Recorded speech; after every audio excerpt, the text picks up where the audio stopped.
Assalamualaikum warahmatullahi wabarakatuh. Perkenalkan, nama saya Sulika Azhara dari kelas Sikesya A1. Di sini saya akan menjelaskan tentang akuntansi syariah. Nah, akuntansi syariah itu apa sih? Akuntansi syariah adalah bidang akuntansi yang menekankan pada dua hal, yaitu akuntabilitas dan pelaporan.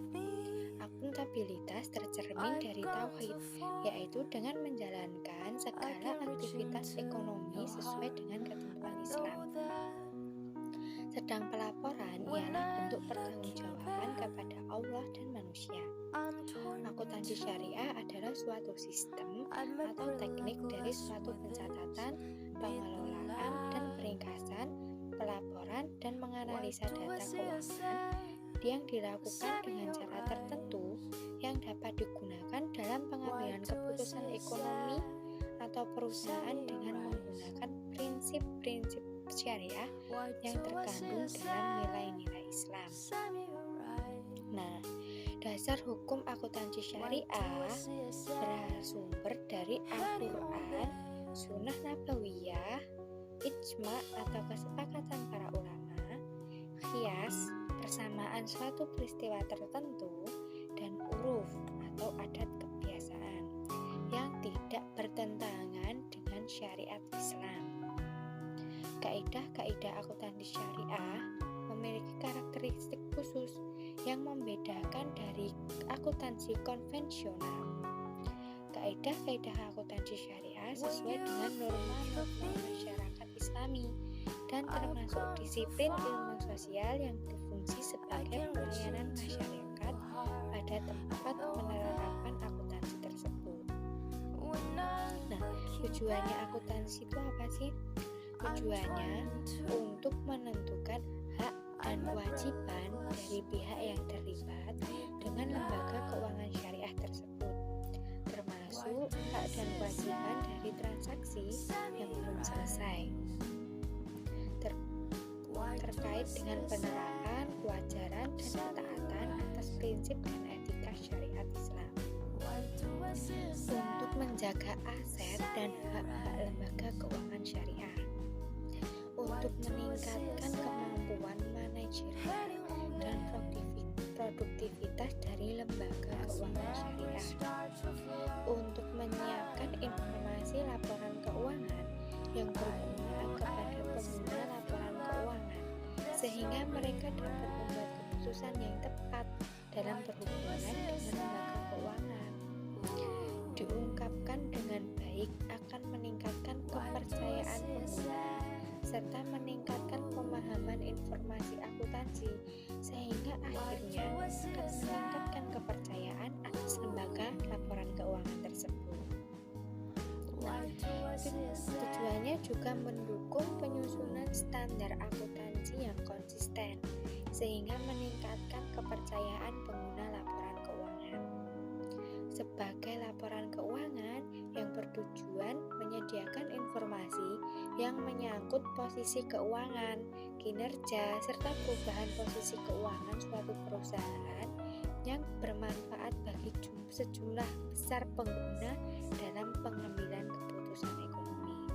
Jadi akuntansi itu sangat penting sekali untuk pengambilan keputusan.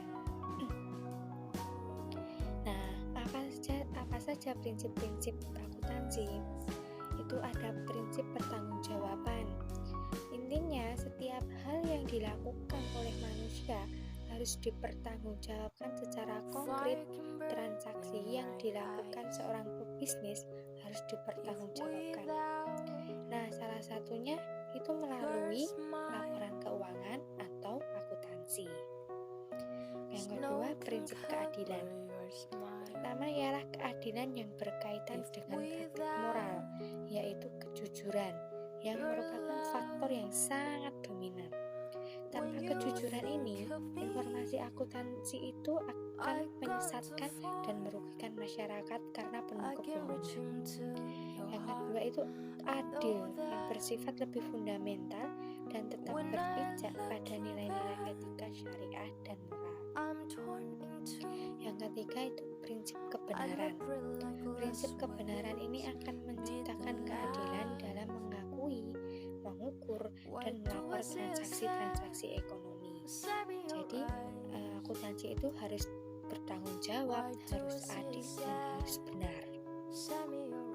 Nah, ciri-ciri akuntansi itu dilaporkan secara benar, pelaporannya secara cepat, dibuat oleh ahlinya, terang, jelas, tegas, dan informatif. Memuat informasi menyeluruh. Informasi ditujukan kepada semua pihak yang terlibat dan membutuhkan. Terperinci dan teliti, tidak memanipulasi, dan dilakukan secara kontinu dan tidak lalai. Nah, kelebihannya akuntansi syariah itu apa toh? Itu menggunakan sistem bagi hasil. Terus juga menggunakan prinsip jual beli murabahah, terhindar dari riba, memiliki unsur tenggang rasa. Jadi kalau misalnya sudah jatuh tempo tanggal 1 karena belum ada uang, bisa ada tenggang rasa, bisa ya udah ada 10 hari lagi atau 1 minggu lagi. Nah, landasannya hukum itu dari Tuhan. Nah, karakteristiknya apa? Transaksi syariah dilakukan berdasarkan prinsip saling paham dan saling ridho. Prinsip kebebasan bertransaksi diakui sepanjang objeknya halal dan baik. Uang hanya berfungsi sebagai alat tukar dan satuan pengukur nilai, bukan sebagai komoditas. Tidak mengandung unsur riba, tidak mengandung unsur kezaliman, tidak maisir, tidak gharar, dan tidak haram. Tidak mengandung prinsip nilai waktu dari uang, karena keuntungan yang didapat dalam kegiatan usaha terkait dengan resiko yang melekat pada kegiatan usaha tersebut sesuai dengan prinsip al-munu bil-urni.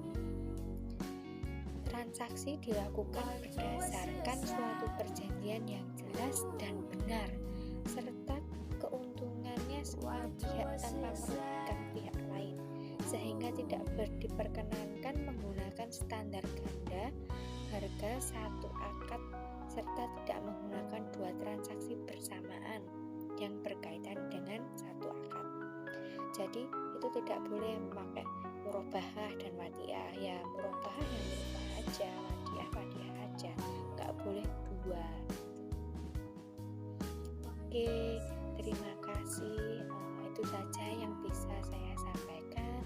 Mudah-mudahan bisa dipahami. Terima kasih atas perhatiannya.